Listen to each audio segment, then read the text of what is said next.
Heat pump dryers require both inner and outer filters. All heat pump dryers have 2 filters. You can see this one is the most obvious one right here. Then there's a second filter you could miss called the outer filter.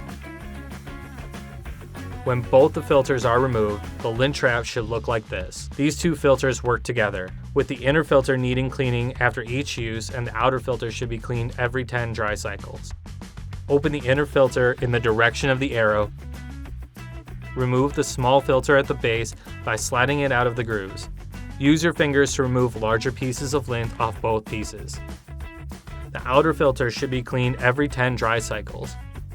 We recommend rinsing all 3 filters every 10 cycles to ensure the best drying performance. After rinsing, let all 3 filters dry completely before putting them back into the unit.